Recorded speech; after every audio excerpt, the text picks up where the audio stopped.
pedang sendiri. Itulah Imam Abul Hasan Asy'adi.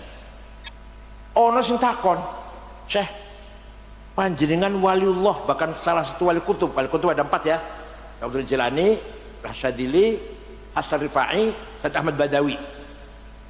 Asy'adi termasuk saya wali kutub. Panjenengan wali, terus kok pakaiannya keren. Bismillahirrahmanirrahim. Assalamualaikum warahmatullahi wabarakatuh. Alhamdulillahirabbil alamin. Segala puji bagi Allah Subhanahu wa taala yang telah memberikan kesehatan nikmat pada kita semua. Salawat serta salam semoga senantiasa tercurah kepada junjungan Nabi besar kita Muhammad sallallahu alaihi wasallam, kepada keluarga, sahabat dan pengikut beliau hingga di akhir zaman. Amin Allahumma amin. Kali ini kita akan mendengarkan tausiah dari seorang guru yang ilmunya tidak diragukan lagi, yang sudah malang melintang menyampaikan nilai-nilai ahli sunnah wal jamaah dengan penuh hikmah dan ketegasan. Tema yang akan dibahas kali ini sangat menarik dan relevan, apalagi di tengah banyaknya klaim, narasi, dan pengakuan-pengakuan yang muncul di tengah masyarakat, di mana fenomena yang mengaku-ngaku keturunan Nabi, apakah cukup hanya dengan pengakuan atau harus ada bukti dan sikap yang mencerminkan akhlak? Kiai Haji Aqil Siraj dengan gayanya yang khas, yang insya Allah akan membuat kita merenung dan tercerahkan. Tanpa berpanjang kata, mari kita dengarkan tausiah beliau. 15 abad yang lalu, masyarakat Arab dalam keadaan jahiliyah. Jahiliyahnya sempurna. Dari sisi teologi, sisi agama, nyembah batu tanpa ada basic kitab suci. Orang juga kitab suci, yang penting batu disembah.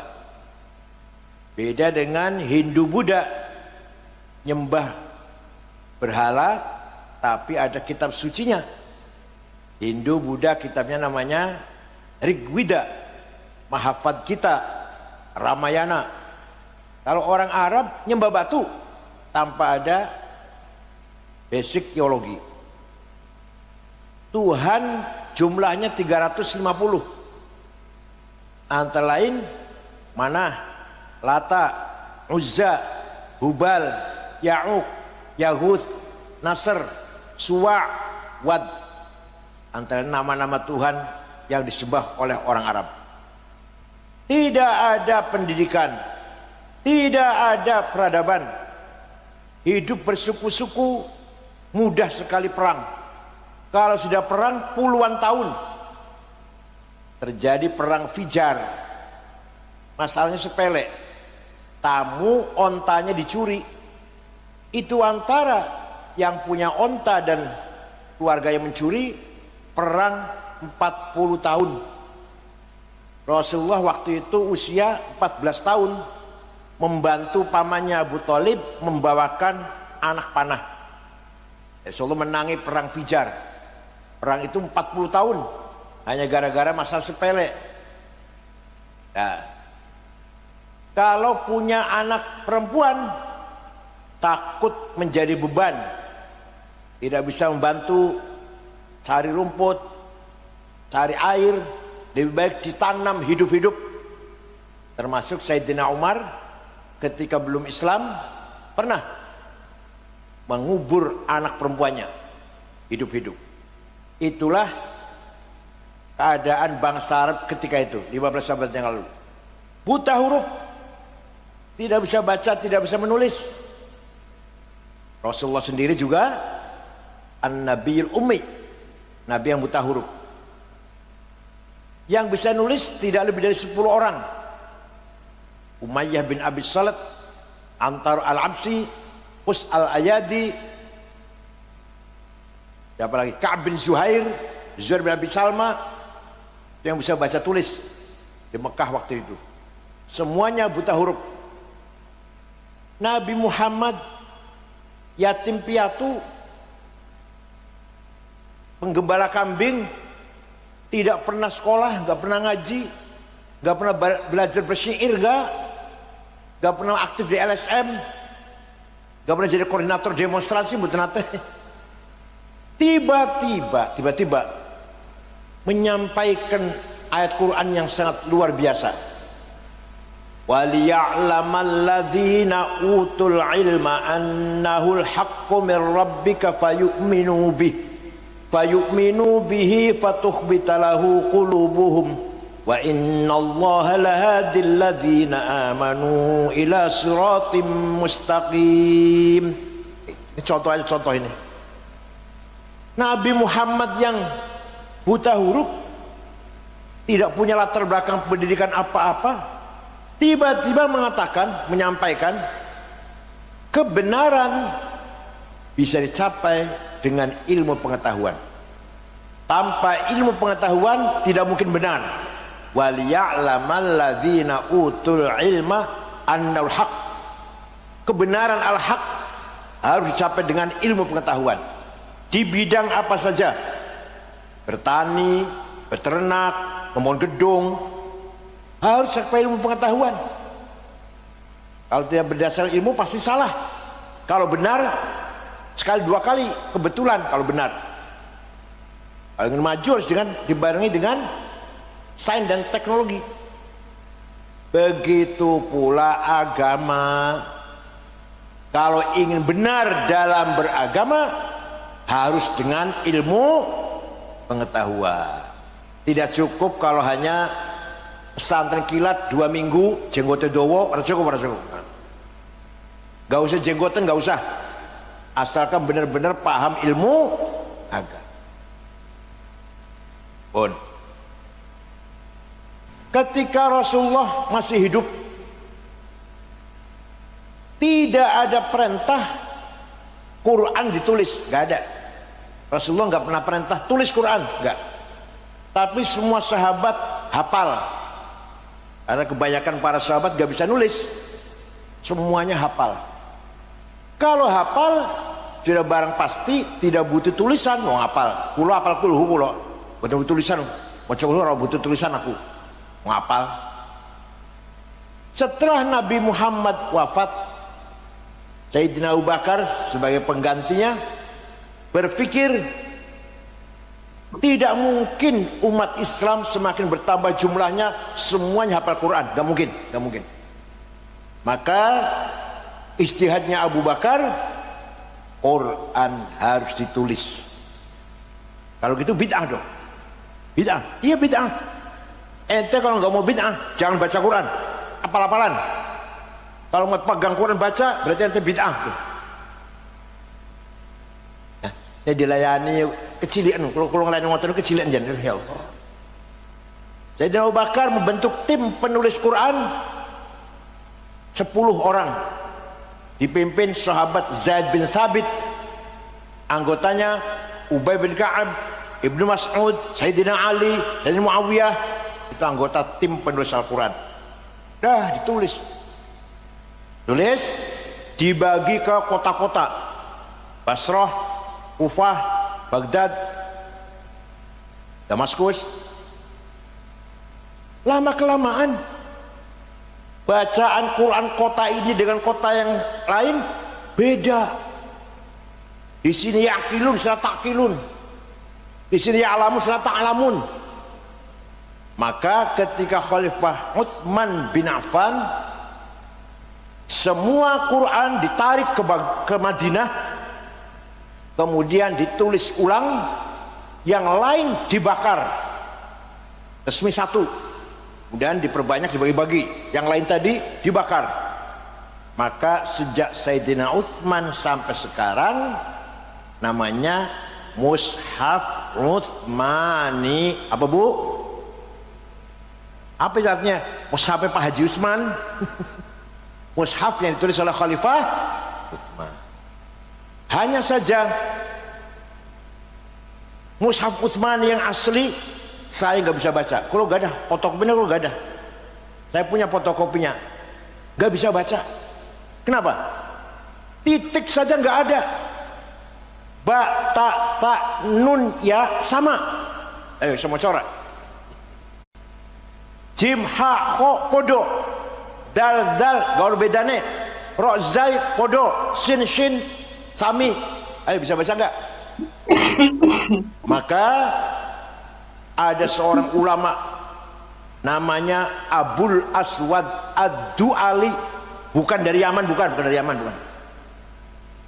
Tahun 59 menggagas wad'un nuqat 'alal huruf, ngasih titik pada huruf agar satu dengan lain ada bedanya. Ba titik siji ngisor, ta titik dua dhuwur, sa tiga, dan seterusnya. Itu yang bikin namanya apa nak? Yang bikin namanya nak Abul Aswad Ad-Du'ali, ya, tahun 59 Hijriah. Mulai baca Quran agak terang. Lama kelamaan umat Islam semakin berkembang, masih sulit juga itu.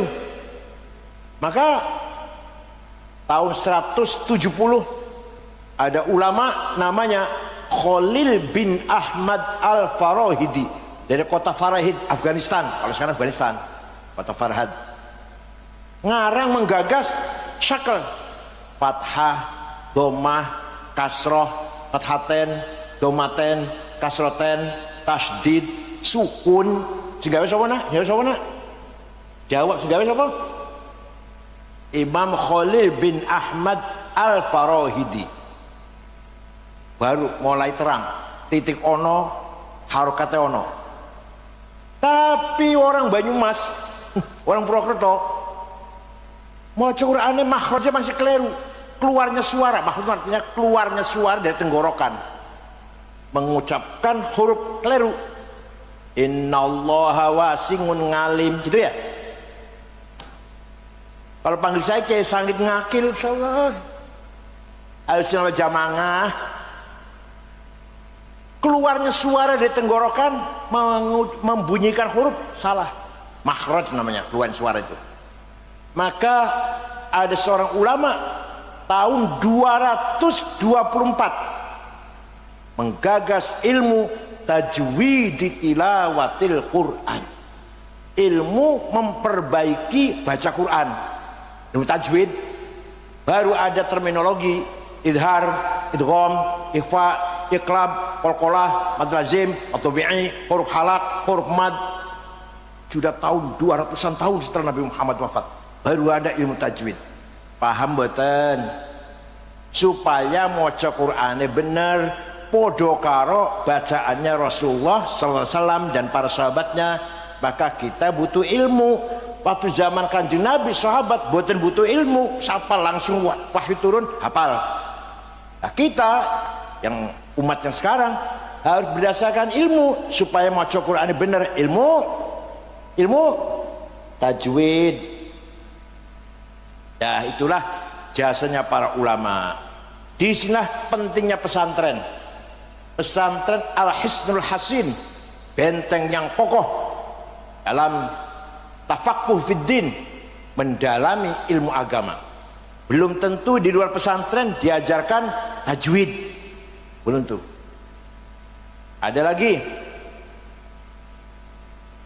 Khalifah Umar bin Abdul Aziz tahun 99 Hijriah sangat sedih melihat banyak hadis palsu, hadis bohong.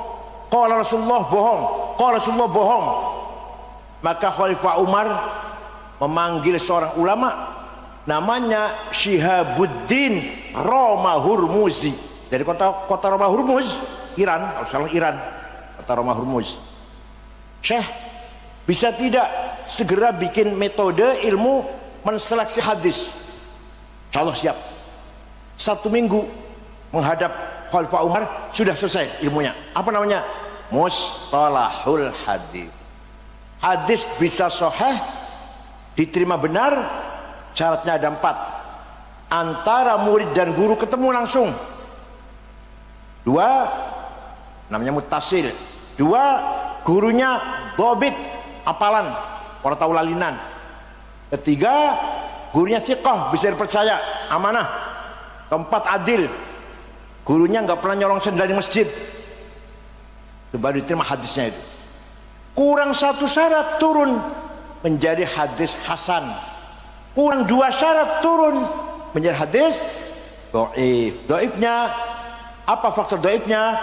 Mauquf, maqtu', muqata', mu'allal, mursal dan sebagainya. Ngaji koyo ngene iki hanya di pesantren. Nggak ada di luar pesantren. Paham betul? Paham betul? Belum ilmu nahwu grammar. Ana wong maca Quran salah. Wa annallaha bari'um minal musyrikin wa rasulih. Allah tidak melindungi orang musyrik dan tidak melindungi Rasulullah. Salah. Bacanya harus wa annallaha bari'um minal musyrikin wa rasulah. Wa rasulah dan wa rasulih. Artinya Allah tidak melindungi orang musyrik dan Rasulullah pun juga tidak melindungi orang musyrik. Rasulah. Kalau rasulih Allah tidak melindungi orang musyrik dan tidak melindungi Rasulullah. Kalau Rasulullah Allah tidak melindungi orang musyrik, Rasulullah pun juga tidak melindungi orang musyrik. Lahirlah ilmu nahwu. Yang pertama gagas ilmu nahwu namanya Amr bin Qumbur yang terkenal dengan panggilan Imam Sibaweh. Orang Persia itu, bukan orang Arab. Darah Persia, darah Persia. Mulai ada terminologi mubtada, khobar, fa'il, maf'ul dan seterusnya. Itulah perkembangan peradaban Arab, peradaban Islam yang sangat luar biasa. Mufassir pertama kali, orang yang nulis tafsir pertama kali 10 jilid bukan orang Arab. Abu Ja'far Ibnu Jarir At-Tabari, tafsir Tabari, orang Tabaristan. Orang Tabaristan itu orang pertama kali orang yang mengumpulkan hadis 10 orang. Arab cuma satu, Imam Muslim. Imam Muslim Arab. Bukhari Uzbekistan, Soviet dulunya, sekarang Uzbekistan. Bukhari, Abu Dawud, Tirmidzi, Nasa'i, Ibnu Majah, Darimi, Daruqutni, Baihaqi, Al-Hakim, Imam Ahmad. Bukan orang Arab itu.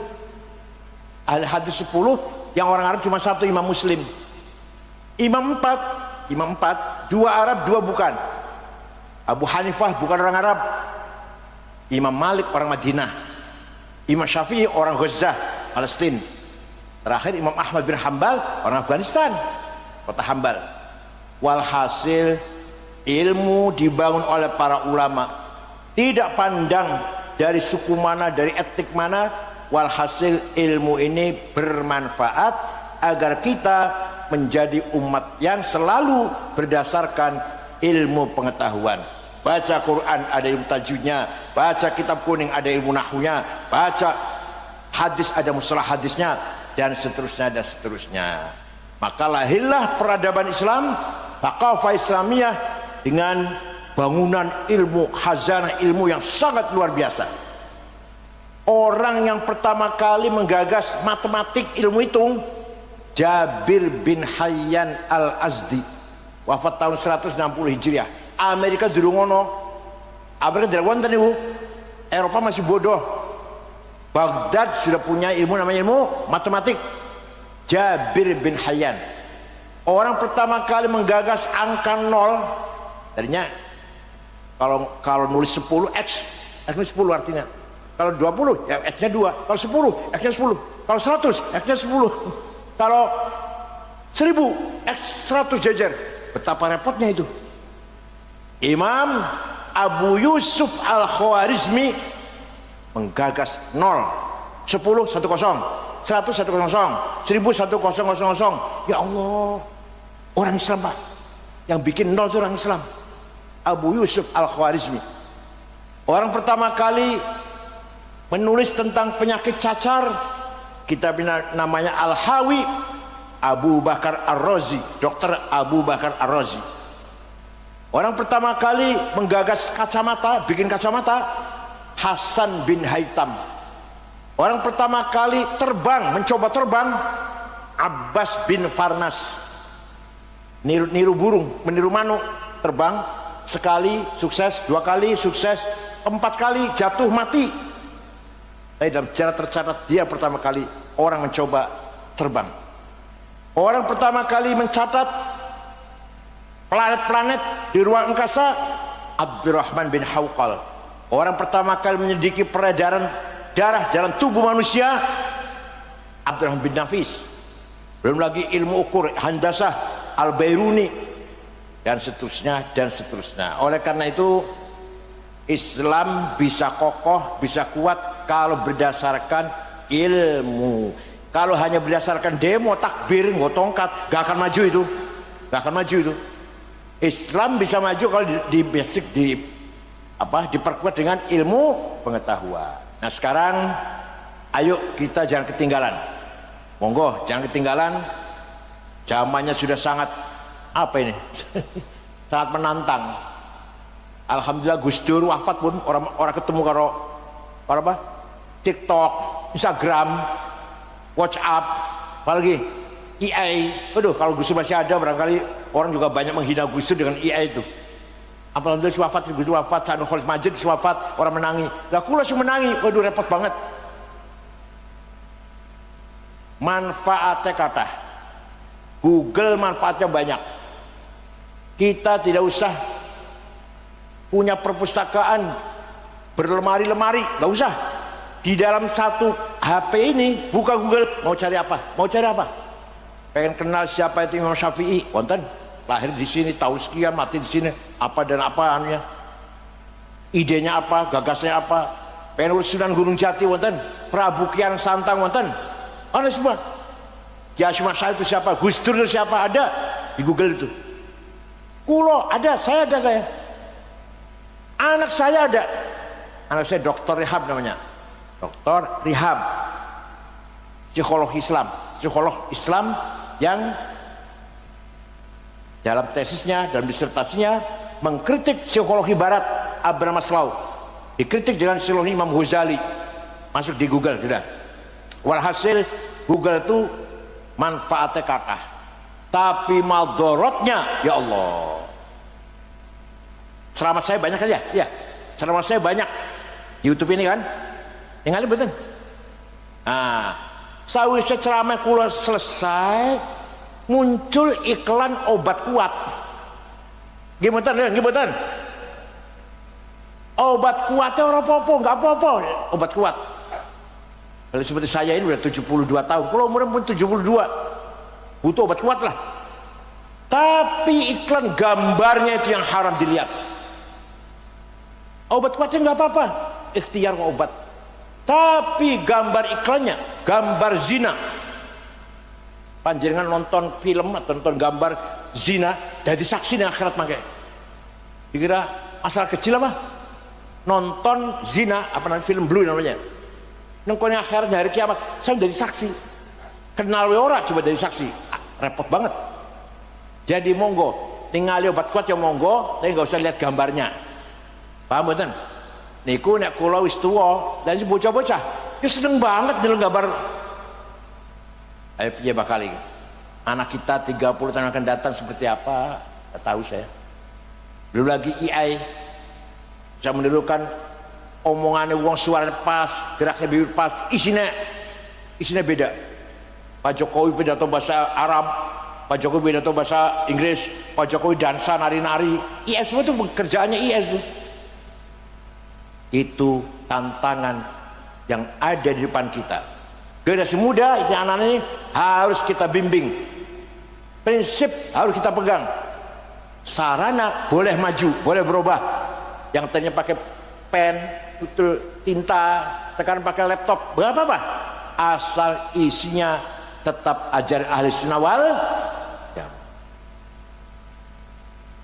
Kitab Fathul Mu'in contohnya, faslun fil jihadi wa huwa fardu kifayatin marratan fi kulli am wa anwa'uhu arba'atun itsbatu wujudillah wa iqamatu syariatillah wal qitalu fi sabilillah wa daf'u darari ma'sumin musliman kana aw ghaira muslim bil it'ami wal iksa'i wal iskani wa thamanid dawa'i wa ujratit tamrid. Siapa Fathul Mu'in saya?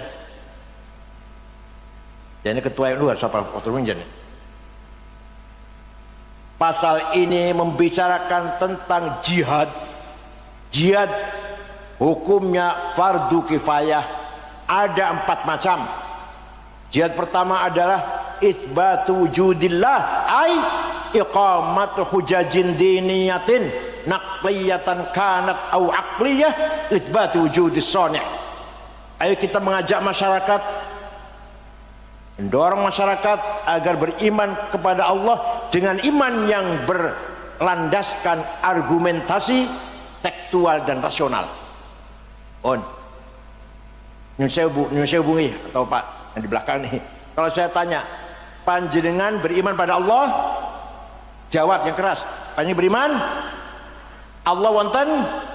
Jare sapa? Nah, kalau panjenengan masih jawab jare kiai, jare ustaz, jare guru, belum beriman itu namanya. Belum jadi akidah. Yang benar piye jawab yang benar? Saya beriman kepada Allah. Kata siapa? Kata saya. Yang benar itu. Ini namanya sudah menjadi keyakinan. Paham betul? Uyah rasane. Kata siapa? Gula rasane. Kata siapa? Suami istri turu bareng enak bener rasane. Kata siapa? Macam kata kiai. Monggo, ayo dandani iman kita dandani. Jangan sampai panjenengan beriman dengan adanya Allah kata kiai, kata ustad. Itu namanya masih informasi. Jare-jarene, iki bahasa Jone. Bahasa Jone jare-jarene nggih. Jare-jarene, sriwing-sriwing aku krungu kata kiai Allah ki ono. Loh, kok jare-jarene? Belum menjadi akidah namanya. Paham betul? Dan harus didasarkan basic hujjah ilmiah, argumentasi yang kuat. Contoh yang tekstual, Allah ada, dalil-dalilnya qul huwallahu ahad, ini tekstual namanya, nas tekstual. Yang rasional, nah ini rasional. Sesungguhnya kita ini tidak ada, tapi kita ini diadakan. Kita ini tidak ada sebenarnya, tapi kita ini diadakan oleh yang ada. Yang ada sebelum lapal ada itu ada, sudah ada. Bahkan kita menggunakan lapal ada atau lapal tidak ada karena ada yang ada. Maka yang ada hanyalah yang ada. Paham boten? Contoh atau bukti, bukan contoh, bukti. Kata ganti, domir, pronon. Ada 3 kan bahasa Arab. Aku anak, engkau anta, dia huwa. Aku, engkau, dia. Silakan dipakai, silakan. Ana Said, ana Khalid, ana Muhammad, ana Abdullah, ana Toto. Ngoten nggih? Anta Khalid, kamu Khalid, anta Abdullah, anta Abu Bakar, anta Sukardi, anta Maryam, Zainab. Silakan dipakai. Dia Maryam, dia Zainab, dia Fatimah, dia Muhammad, dia Ahmad. Tapi nanti mati semua. Mati semua enggak? Mati semua tidak? Kalau sudah mati semua, tidak ada aku Said, aku Ahmad, aku Abu Bakar, enggak ada kan? Aku yang lain udah enggak ada. Tinggal aku satu yang masih ada. La ilaha illa ana fa'budni. Tidak ada Tuhan kecuali aku. Aku siapa ini? Aku siapa ini? Aku Allah. Bukan aku Ahmad, bukan ya?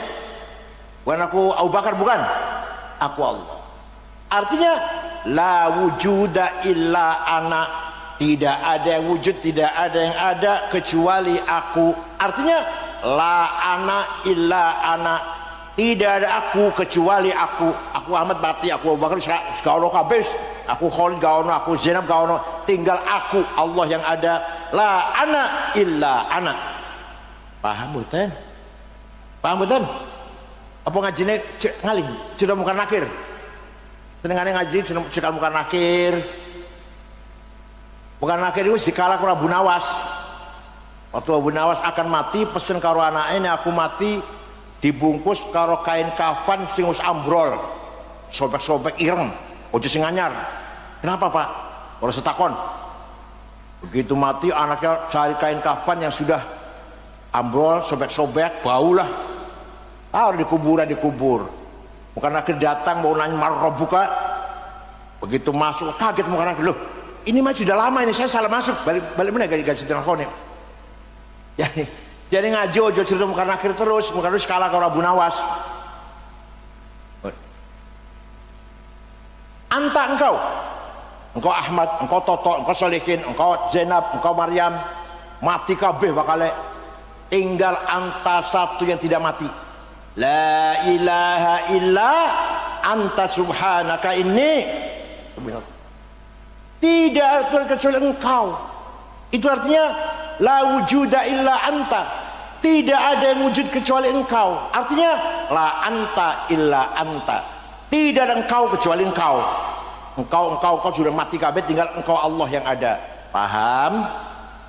Begitu pula dia Ahmad, dia Toto, dia Khalil, dia Zainab, dia Maryam, mati kabeh. Tinggal dia satu yang enggak mati.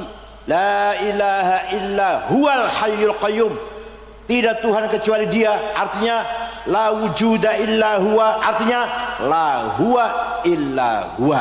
Jadi yang sebenar-benarnya aku Allah, yang sebenar-benarnya engkau Allah, yang sebenar-benarnya dia Allah. Kita ini menggunakan aku, engkau, dia, pinjam.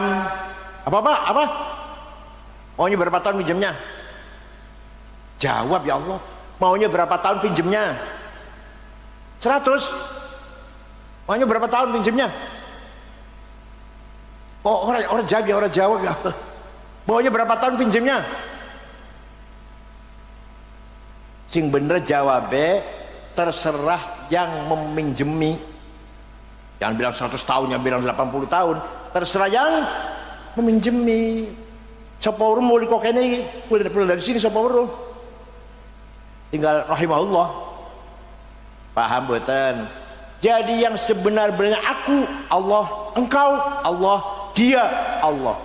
Aku Ahmad, aku Abdullah, engkau Ahmad, aku Abdullah, pinjam sementara. Makanya sebenarnya kita ini tidak ada, tapi kita ini diada. Tuh namanya argumentasi rasional namanya. Paham betul? Supaya iman kita mantep, orang jere-ne orang jere-jere mantep dari ke hati kita. Yang kedua jihad adalah wa iqamatu syariatillah. Ayo kita berupaya lakoni perintah Allah, menjauhi larangannya. Salat 5 waktu, puasa Ramadan, zakat, haji, umroh. Ayo, orang yang tiap hari salat nang mushola, zuhur, asar, maghrib, isya, subuh, itu jihad itu. Jihad itu. Salatnya kalau kita kebanyakan salatnya kan Jumatan tok nggih. Banyak yang gitu ya. Tetapi pejabat tuh, waktu Jumatan tok itu. Kebanyakannya. Tapi ada orang paling jadi imam terus ikhlas lillahi ta'ala ngimami subuh, duhur, asar, maghrib, isya, sehingga musola itu hidup. Ada adzan 5 kali, ada jamaah 5 kali sehari semalam. Jihad itu Pak, berjuang itu. Paham betul? Itu pula puasa Ramadan sebulan, zakat juga sama, umroh, haji, keluar uang, badan capek, bahkan sakit-sakitan kalau di sana. Jihad itu. Jadi menjaga syarat Islam itu jihad.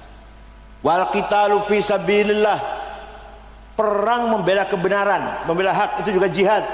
Jadi perang itu bagian dari jihad, bukan satu-satunya jihad. Perang adalah bagian dari jihad. Ya Hasyim Asy'ari ketika nikah datang di bawah pimpinan Brigjen Malabi mau nyerang Indonesia, mendarat di Surabaya.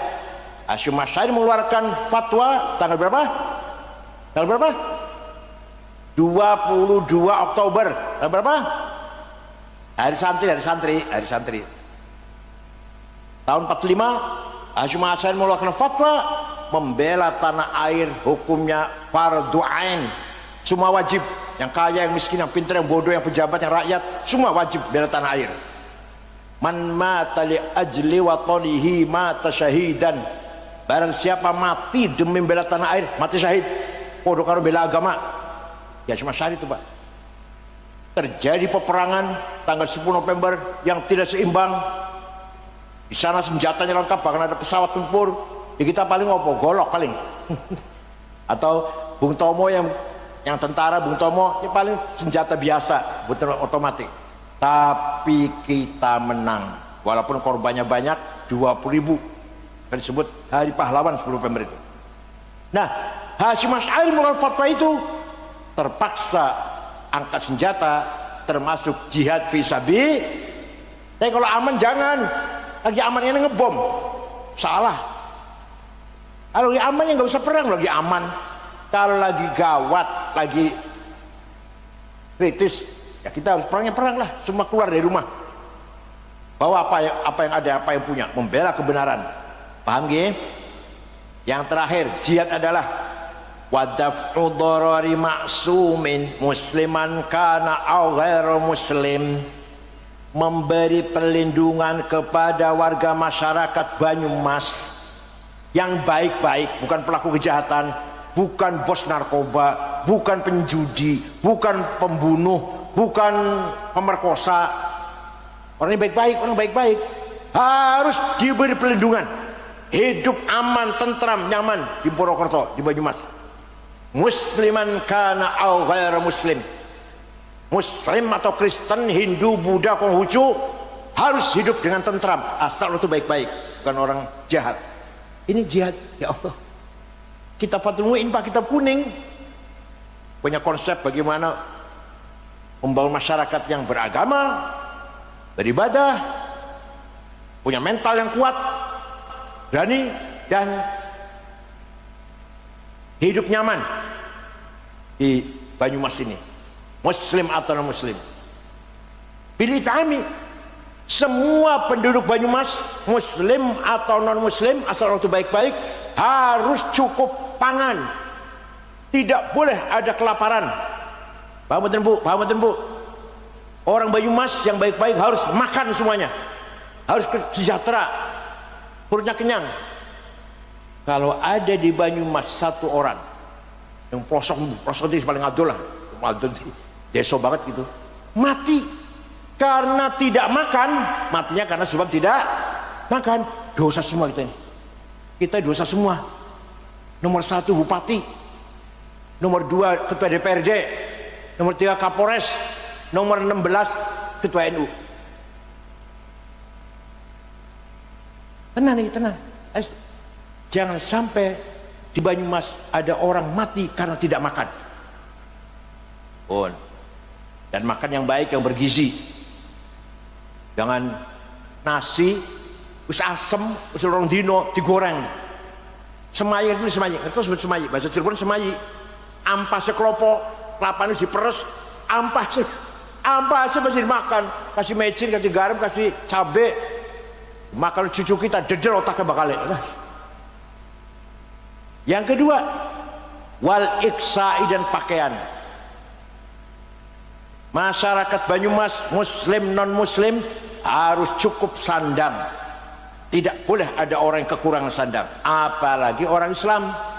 Sholat pakaiannya harus suci, sudah barang pasti. Sarungnya harus 7, yang mau siji. Jangan punya sarung cuma 1, yang WC, yang kecoberan, yang kuburan, yang pasar, yang masjid itu orang ganti. Bukan sah najis nih. Ini panjenengan harus punya sarung piro, 7 klambi, 7 kaos, celana dalam, topong, kopiah. Coba Kanjeng Nabi, Masya Allah, menjaga keharuman masjid, melarang sahabat yang baru saja makan bawang mentah, bawang merah, gak usah jamaah, mengganggu baunya masjid.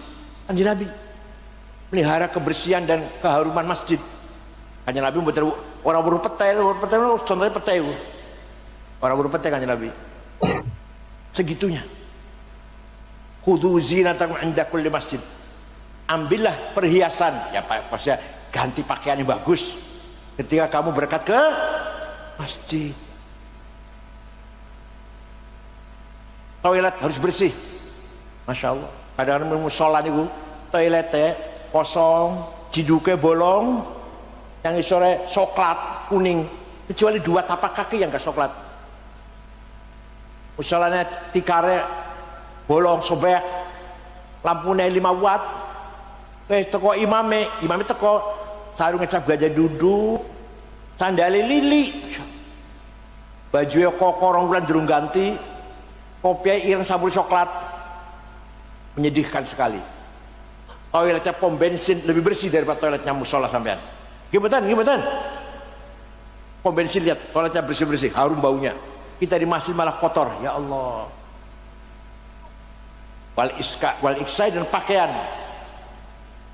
Seorang ulama besar waliullah, bahkan waliullah namanya Syekh Abil Hasan Asyadili, pendiri tarekat Syadiliyah. Guru beliau namanya Syekh Abdus Salam bin Masis, kuburan di Tetuan Maroko. Abdus Salam bin Masis gurunya namanya Abu Madyan Syuaib Al-Ghauth, kuburan di kota Wahrun Al-Jazair. Syekh Syadili kuburan di Mesir. Tiap hari waliullah nih, tiap hari pakaiannya ganti, harganya mahal.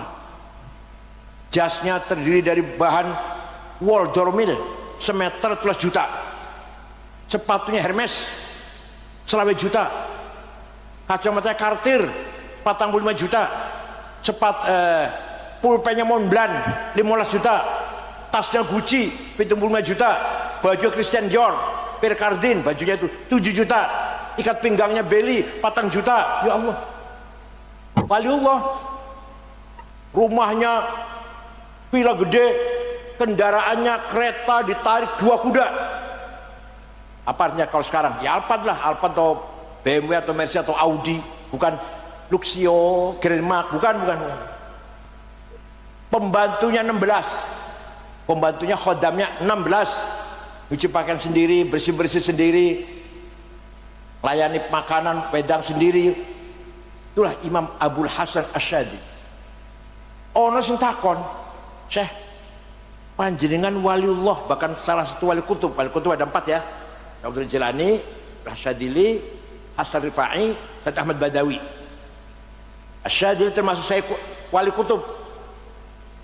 Panjenengan wali, terus kok pakaiannya keren, minyak wangi aja Louis Vuitton 7 juta sebotol, atau Bulgari 5 juta. Betul misi kan, insyaallah. Jawab. Tapi kiai yang lain kok nyempul pakaiannya, jenengan kok mewah. Gini nak, libasi yakul, pakaianku iki iso ngomong, pakaian iso ngomongnya piye? Ayuhan nas ana ghani fala tarhamuni. Pakaianku sing bagus iki iso ngomong, wahai masyarakat, saya kiai kaya, gak usah kamu amplopin. Artinya kalau kiai pakaiannya bagus. Kalau kiai pakaiannya nyemprul, itu pengen ngomongnya ayuhan nas ana fakir farhamuni.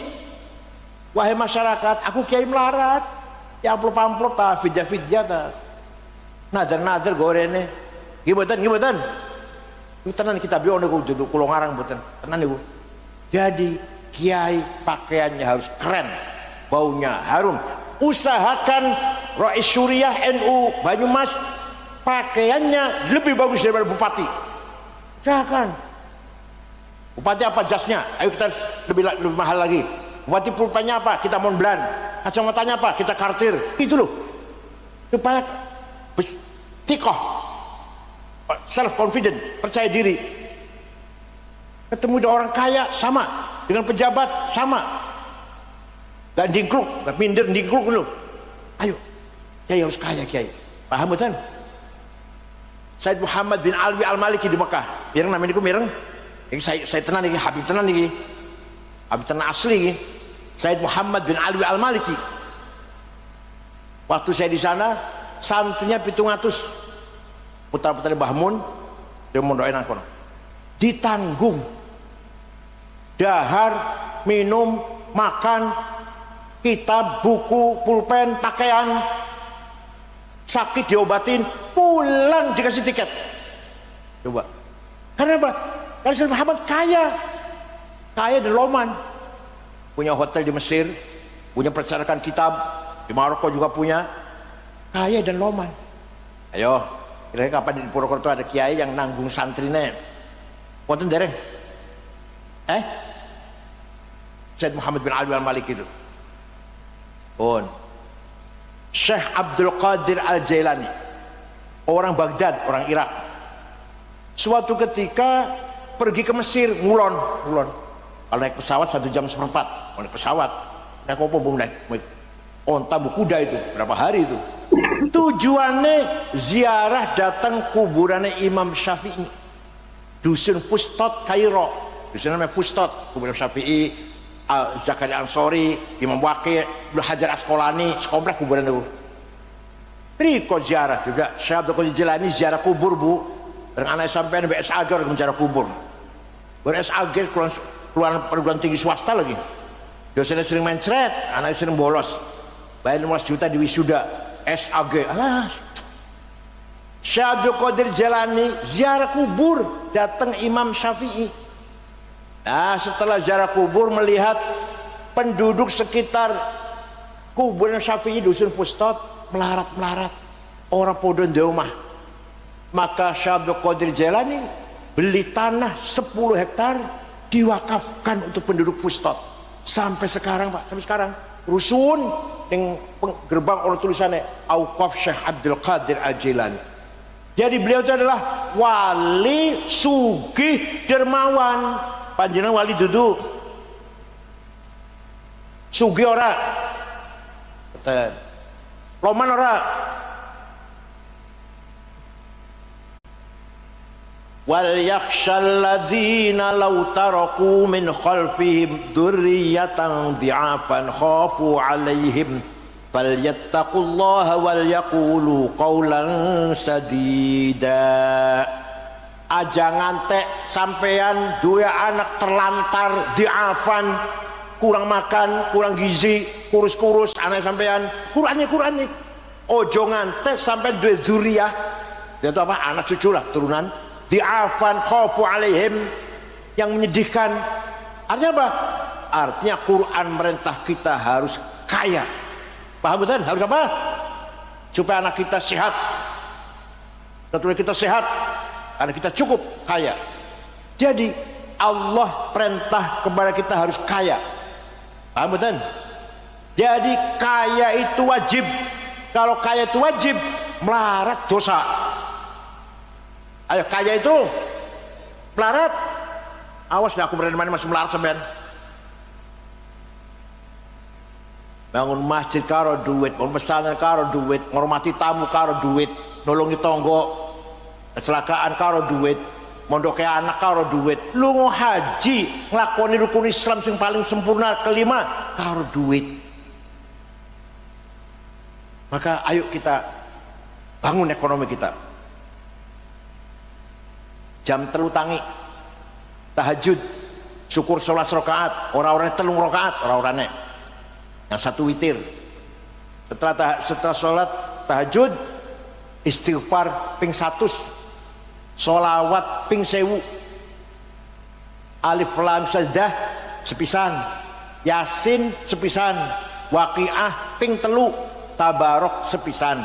Ditambah asmaul husna, laqad ja'akum rasulun min anfusikum, Allahu nurus samawati masalun nuri kamishkatin fiha misbah, ping 7, lau anzalna hadzal Qur'an ala itu khasyi'an mutasaddian khasyatillah, ping 7, pas subuh niku. Pas subuh setengah gangsal selesai itu.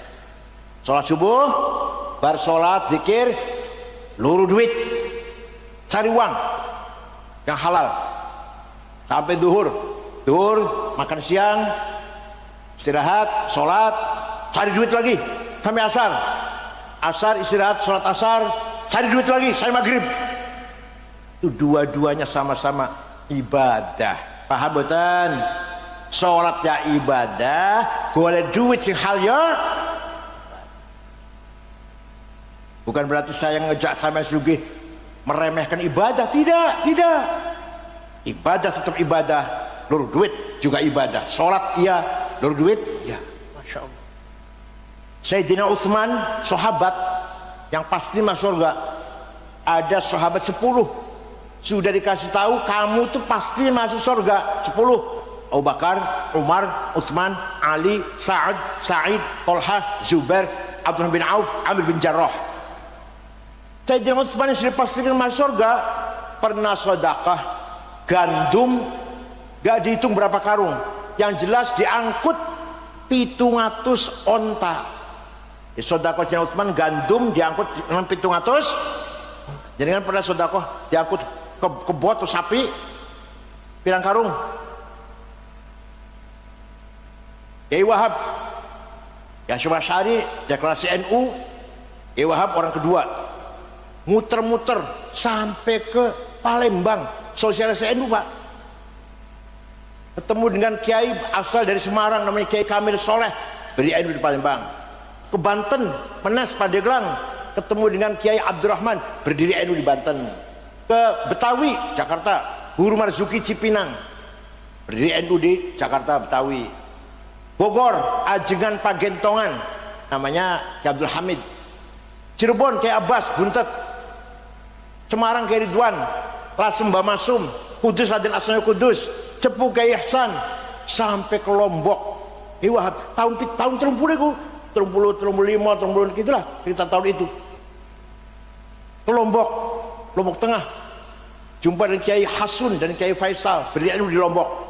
Itu Kiai Wahab muter-muter, Pak, tanpa proposal, duitnya dewek.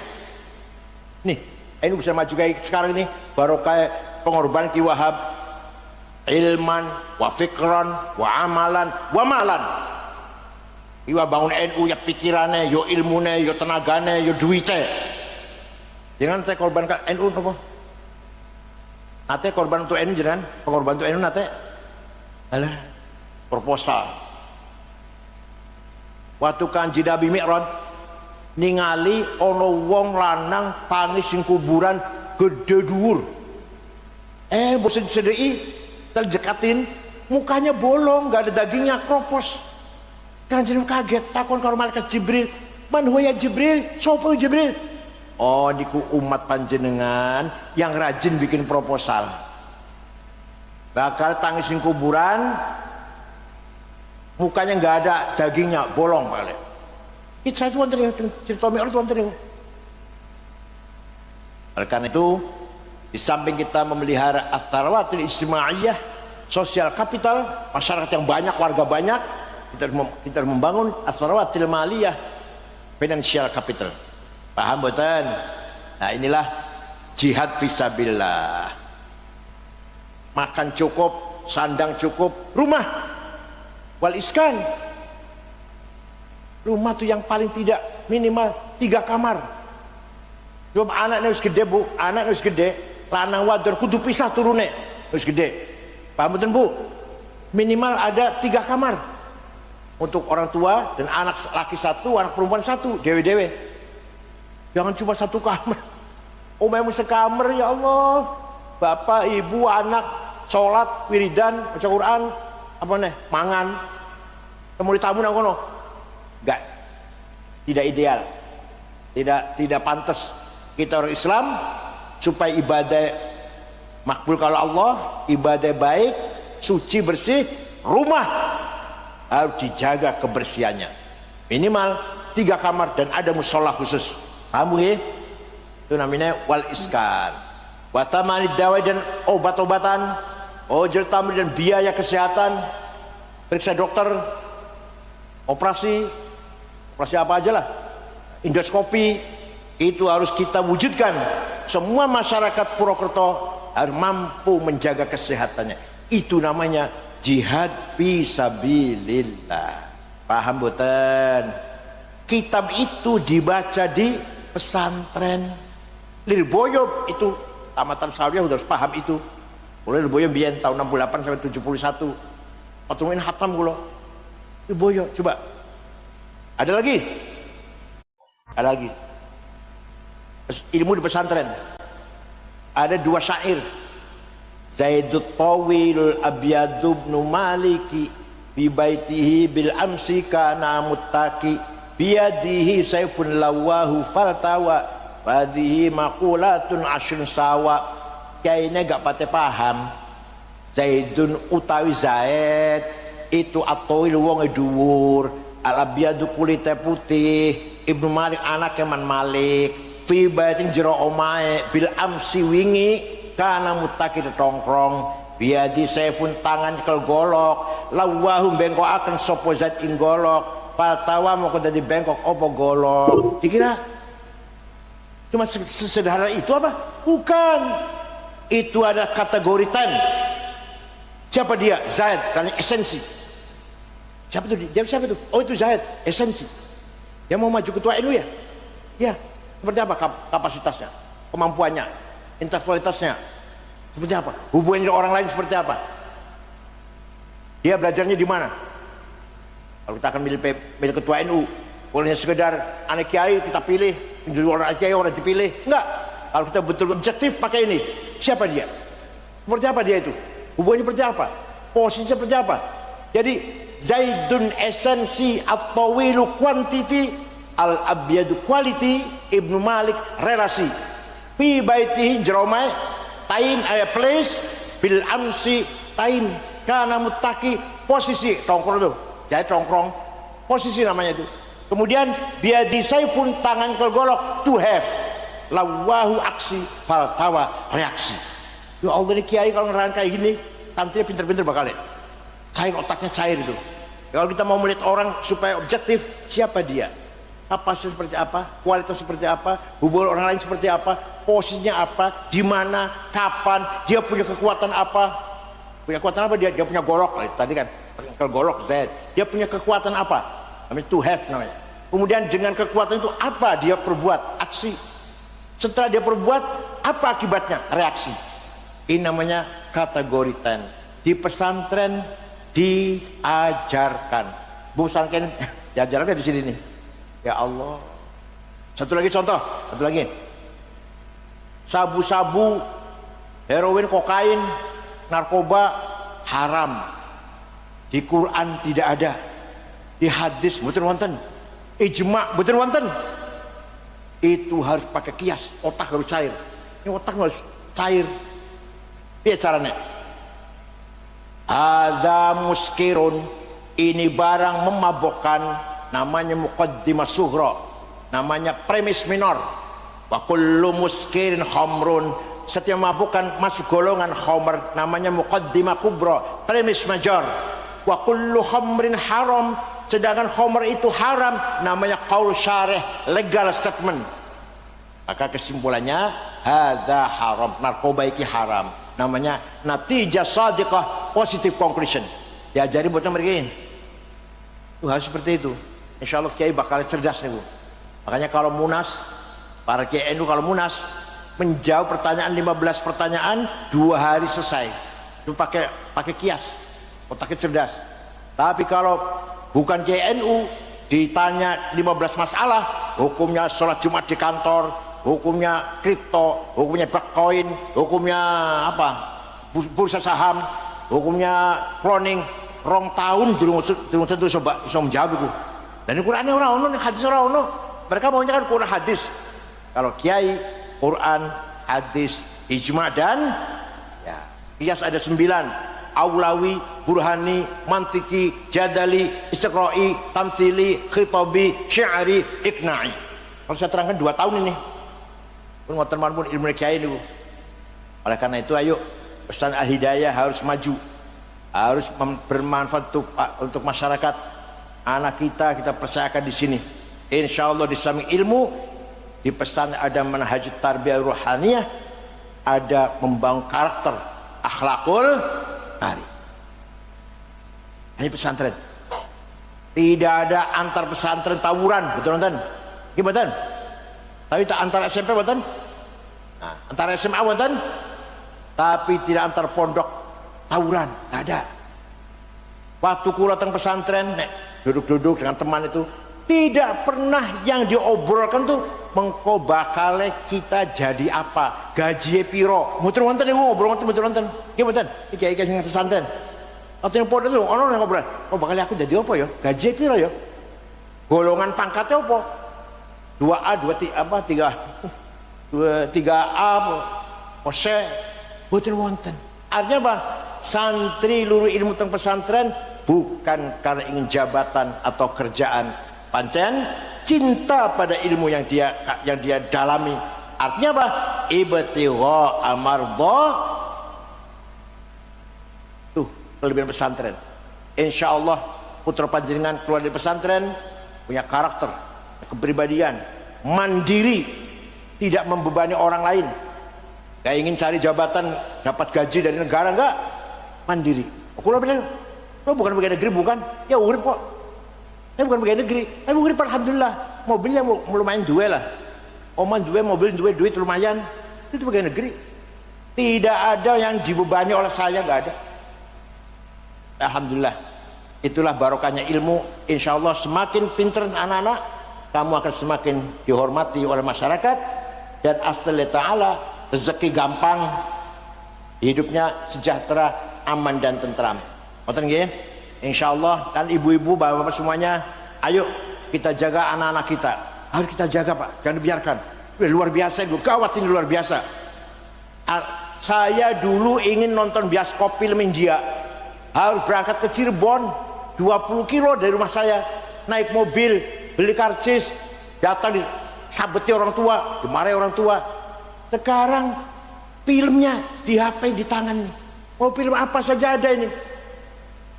Dulu saya nonton bioskop capek, repot, sembunyi-sembunyi jangan ketahuan orang tua. Sekarang bioskopnya di tangan kita masing-masing. Nek wong tua barangkali tidak akan terpengaruh banyak, tapi bukan anak-anak remaja. Belum lagi provokasi, Pancasila kafir, pemerintah Indonesia tauhid. Kenapa? Kalau tidak menjalankan hukum Allah. Qurannya ada, "Faman yahkum bima anzalallahu faulaikal kafirun." Barang siapa tidak menjalankan hukum Allah, kafir. Karena itu pemerintah Indonesia ini kafir karena berdasarkan Pancasila. Pancasila bukan hukum Allah, kafir, harus dibom.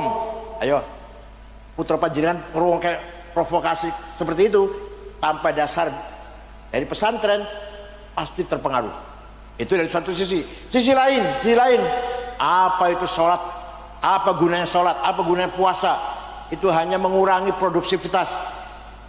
Wong puasa biasanya bisa kerja, bisa dapat 10, paling dapat 5. Wong lapar, gak usah puasa. Itu mengurangi produktivitas. Itu namanya liberal, sekuler. Putra panjenengan baca itu terus menerus, ketularan, kepengaruhan. Oleh karena itu di pesan saya di Ganjur di Jakarta, santri dilarang bawa HP.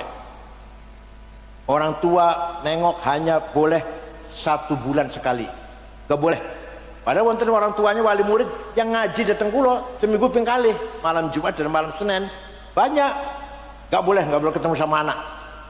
Disiplin. Paham betul? Itu kalau kita ingin betul-betul mendidik anak-anak yang betul-betul mempunyai jiwa juang dengan ikhlas, insya Allah tamatannya bakal, lulusannya akan menjadi mujahid yang alai kalimat ahli sunnati wal jamaah. Kalau bukan anak kita, siapa yang akan belani ahli sunnah jamaah itu? Siapa penduduk awake dewe? Paham betul? Kalau bukan anak kita, jangan andalkan orang lain. Jangan sekali-kali mengandalkan orang lain. Orang lain bantu silakan, enggak apa-apa. Gitu loh. NU milik kita, Ahlussunnah madhab kita, harus kita yang memperjuangkan. Ngoten nggih? Jangan andalkan orang lain. Gak mungkin orang lain akan perhatian pada NU kecuali kita sendiri. Orang lain dukung monggo, enggak dukung enggak apa-apa. Itu adalah gemblengan pesantren. Insya Allah akan menjadi anak-anak yang punya gairah juang, semangat juang lillahi ta'ala. Saya kira cekap semanten mawon, wonten manfaatipun. Syukron wa dumtum fil khair barakati wan najah, wallahul muwaffiq. Wassalamualaikum warahmatullahi wabarakatuh.